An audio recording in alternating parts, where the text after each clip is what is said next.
বিশ্বজুড়ে বিখ্যাত এই টাওয়ার অফ লন্ডনের কথা আমরা কমবেশি সবাই জানি।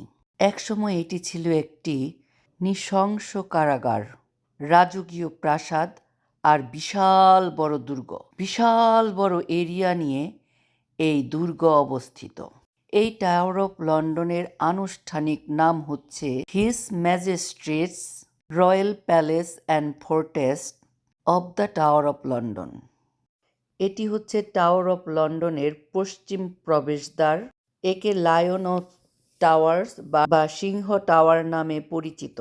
12 শতকে রাজা প্রথম এডওয়ার্ড এখানে এই চিড়িয়াখানাটি তৈরি করেছিলেন। এখানে পশুদের ভয়ঙ্কর শব্দ ও গন্ধ দর্শনার্থীদের যেমন আনন্দ দিত তেমনি ভয় পেত। এর মধ্যে একটি বিশাল জলাধারও ছিল। রাজা তৃতীয় হেনরির রাজমহিমায় এখানে 3টি সিংহ ছিল, যা আজকের ইংল্যান্ড ফুটবল দলের জার্সিতে থাকা সিংহগুলোর পূর্বপুরুষ। 1622 সালে এখানে 3টি ঈগল, 2টি পুমা, একটি বাঘ, একটি শিয়ালের পাশাপাশি আরও অনেক বাঘ ও চিতাবাঘ সিংহ যুক্ত হয়েছিল। দর্শনার্থীরা যেন এই গোলাকার প্রাঙ্গণে আরো ভালোভাবে সিংহ ঘুরে বেড়াতে দেখতে পারে, তার জন্য রাজা প্রথম জেমস এই চিড়িয়াখানাটির আরও সংস্কার করেছিলেন। কিন্তু কালক্রমে এই চিড়িয়াখানার পাশে অনেক দর্শনার্থীরা নিহত ও আহত হয়েছিলেন। তারপর এই চিড়িয়াখানাটিকে বন্ধ করে দেওয়া হয়েছিল, কিন্তু আজও সেই জায়গাটি তেমনই আছে। এই সুন্দর টাওয়ারটি ছিল জেলখানা। এখন আমরা যে পাশটি দিয়ে যাচ্ছি এটি হচ্ছে সেন্ট টমাস টাওয়ার। টাওয়ারে ঢোকার মুখে এটি হচ্ছে প্রথম গন্তব্যস্থান। 1275 থেকে 1279 সালের মধ্যে রাজা প্রথম এডওয়ার্ডের জন্য নদীর ধারের এই চিত্তাকর্ষক নতুন প্রবেশদ্বার হিসেবে নির্মিত হয়েছিল। ইংল্যান্ডের টেমস নদীর উত্তর তীরে অবস্থিত এই লন্ডন অফ টাওয়ার। এটি একটি ঐতিহাসিক দুর্গ ও প্রাসাদ। টাওয়ার হিল নামে পরিচিত এই টাওয়ার হ্যামলেটসের লন্ডন বরোর মধ্যে অবস্থিত। এটি 1066 সালের শেষের দিকে নরম্যান বিজয়ের অংশ হিসেবে প্রতিষ্ঠিত হয়েছিল।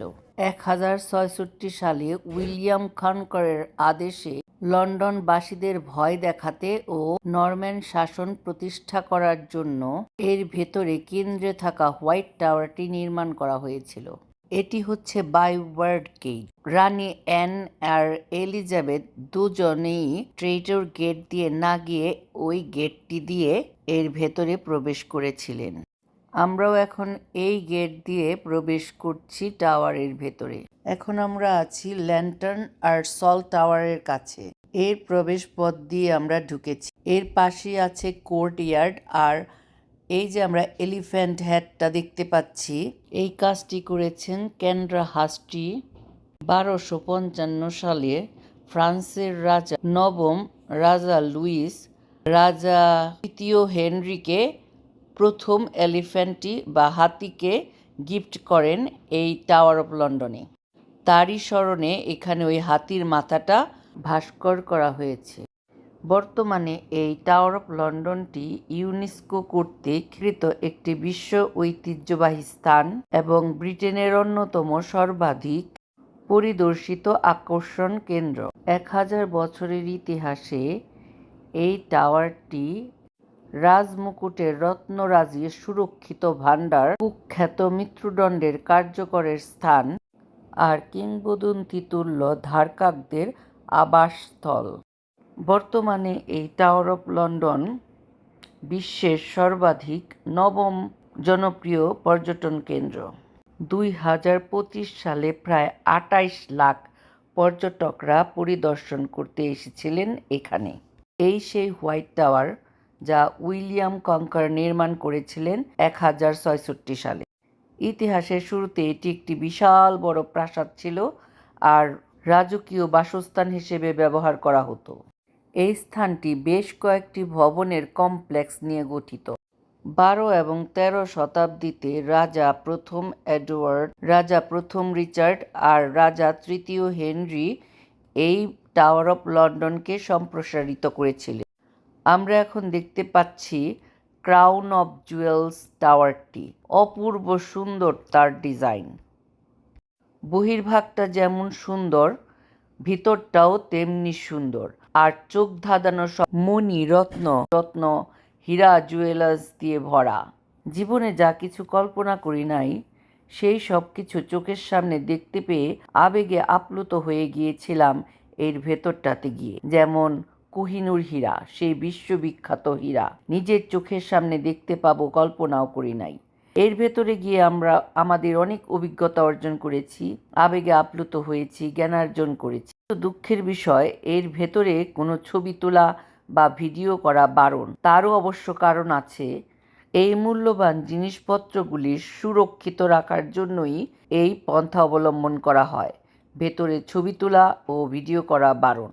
তাই আমরাও এর ভেতরে ছবি বা ভিডিও করিনি, কিন্তু আপনাদের জ্ঞাতার্থে আমি ইন্টারনেট থেকে কিছু ছবি কালেক্ট করে এখানে দিলাম।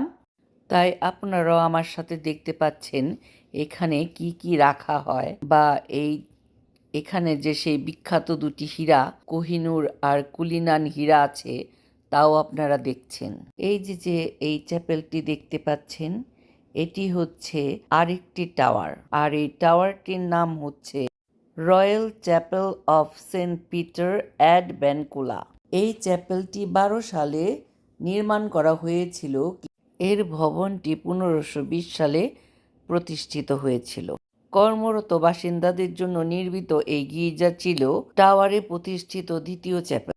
এই চ্যাপেলটি সম্ভবত টাওয়ারে মৃত্যুদণ্ডপ্রাপ্ত কিছু বন্দীর সমাধিস্থল, যাদের মধ্যে রয়েছে রানী অ্যানি বোলেন, মাত্র 9 দিনের রানী, রানী Catherine Howard, Lady Jane Grey, তার স্বামী Lord Guildford, Lord High Chancellor Sir Thomas মোর।